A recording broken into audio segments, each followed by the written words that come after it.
ಧರ್ಮಾಚರಣೆ ವ್ಯಕ್ತಿಯ ವೈಯಕ್ತಿಕ ವಿಚಾರ. ಇದರಲ್ಲಿ ಮೂಗು ತೋರಿಸುವ ಕೆಲಸವನ್ನ ಯಾರು ಮಾಡಬಾರದು ಎಂದು ಮಾಜಿ ಕೇಂದ್ರ ಸಚಿವ ಡಿ.ವಿ. ಸದಾನಂದ ಗೌಡ ಹೇಳಿದ್ದಾರೆ.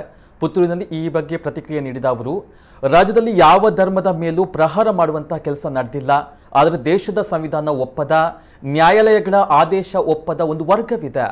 ತನ್ನದೇ ಗೂಂಡಾಗಿರಿ ಮೂಲಕ ಭಯೋತ್ಪಾದಕರಿಗೆ ಬೆಂಬಲ ನೀಡುವ ಕೆಲಸ ಇವುಗಳಿಂದ ನಡೀತಾ ಇದೆ. ಈ ರೀತಿಯ ಗೂಂಡಾಗಿರಿ ನಡೆದಾಗ ಸಮಾಜ ಇದಕ್ಕೆ ಪ್ರತಿಕ್ರಿಯಿಸಿದೆ ಅಷ್ಟೇ.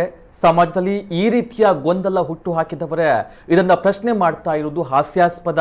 ಬುದ್ಧಿವಾದ ಹೇಳುವ ಮೊದಲು ತಮ್ಮ ವರ್ತನೆ ಸರಿ ಮಾಡಿಕೊಳ್ಳುವುದು ಉತ್ತಮ ಎಂದರು. ಇನ್ನು ಹಲಾಲ್ ಜಟ್ಕಾ ಕಟ್ ಎಲ್ಲವೂ ಬಿಜೆಪಿಯ ತಂತ್ರ ಎನ್ನುವಂತಹ ಮಾಜಿ ಮುಖ್ಯಮಂತ್ರಿ ಎಚ್.ಡಿ. ಕುಮಾರಸ್ವಾಮಿ ಆರೋಪಕ್ಕೆ ಪ್ರತಿಕ್ರಿಯೆ ನೀಡಿದ ಡಿ.ವಿ.ಎಸ್. ಕುಮಾರಸ್ವಾಮಿ ಅವರಿಗೆ ಇನ್ನೊಬ್ಬರ ಮೇಲೆ ಆರೋಪಿಸುವುದೇ ಕೆಲಸ. ಹಿಂದೆ ಸಿದ್ದರಾಮಯ್ಯ, ಡಿ.ಕೆ.ಶಿ, ಮಲ್ಲಿಕಾರ್ಜುನ ಖರ್ಗೆ ವಿರುದ್ಧ ಆರೋಪವನ್ನ ಮಾಡ್ತಾ ಇದ್ರು. ಈಗ ಬಿಜೆಪಿ ವಿರುದ್ಧ ಮಾತನಾಡ್ತಾ ಇದ್ದಾರೆ. ರಾಜ್ಯದಲ್ಲಿ ಜೆಡಿಎಸ್ ಎನ್ನುವುದು ಮುಗಿದ ಅಧ್ಯಾಯ. ಆ ಪಕ್ಷದಲ್ಲಿ ನಡೀತಾ ಇರುವಂತಹ ಬೆಳವಣಿಗೆಯನ್ನ ರಾಜ್ಯದ ಜನ ಗಮನಿಸ್ತಾ ಇದ್ದಾರೆ. ಕುಮಾರಸ್ವಾಮಿ ಅವರು ಸ್ಥಿರತೆ ಕಳೆದು ಈ ರೀತಿ ಹೇಳಿಕೆಯನ್ನು ನೀಡ್ತಾ ಇದ್ದಾರೆ. ಈ ಆರೋಪಗಳಿಗೆ ಬಿಜೆಪಿ ಪ್ರತಿಕ್ರಿಯೆ ನೀಡೋದಿಲ್ಲ ಎಂದು ಖಾರವಾಗಿ ರಿಯಾಕ್ಟ್ ಮಾಡಿದ್ದಾರೆ. ಅವರವರಿಗೆ ಬಿಟ್ಟದ್ದು ವೈಯಕ್ತಿಕವಾದಂಥ ಸಂವಿಧಾನದಲ್ಲಿ ಹೇಳಿದೆ ಅವರವರ ಧರ್ಮ. ಇನ್ನೊಬ್ಬನ ಧರ್ಮದ ಮೇಲೆ ಪ್ರಹಾರ ಮಾಡುವಂಥದ್ದು ಮತ್ತೊಂದಾದರೆ ಸರಿಯಪ್ಪ.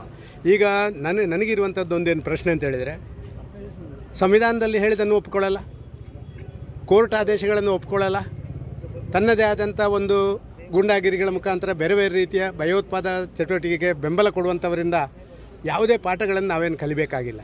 ಅಂಥ ಸಂದರ್ಭದಲ್ಲಿ ಜನ ಸ್ವಯಂ ಪ್ರೇರಿತರಾಗಿ ತಾವು ಕೂಡ ಏನು ಕಾರ್ಯಾಚರಣೆ ಮಾಡಬೇಕು ಅದಕ್ಕೆ ಮಾಡಲಿಕ್ಕೆ ಮುಂದೆ ಬರ್ತಾರೆ. ಆದ ಕಾರಣ ಇದನ್ನು ಹುಟ್ಟು ಹಾಕುವವರು ಇವತ್ತು ಯಾರು ಹಿಂಗೆ ಮಾಡಬಾರ್ದಿತ್ತು ಅಂತ ಬುದ್ಧಿ ಹೇಳ್ತಾರಲ್ಲ, ಅವರೇ ಇದನ್ನೆಲ್ಲ ಹುಟ್ಟು ಹಾಕಿದ್ದು.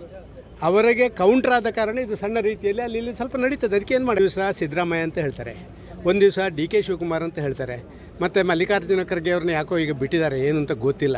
ಈಗ ಅವರಿಗೆ ಯಾರೂ ಸಿಕ್ಕದಾಗ ಬಿಜೆಪಿ ಅಂದರೆ ಅವ್ರದ್ದು ಮುಗಿದ ಅಧ್ಯಾಯ. ನಿಮಗೆ ಗೊತ್ತಲ್ಲ ಏನು ಆಗ್ತಾಯಿದೆ ಅವರ ಪಾರ್ಟಿಯಲ್ಲಿ ಅಂತ ಹೇಳುವಂಥ ನಿಮಗೆಲ್ಲ ಗೊತ್ತು.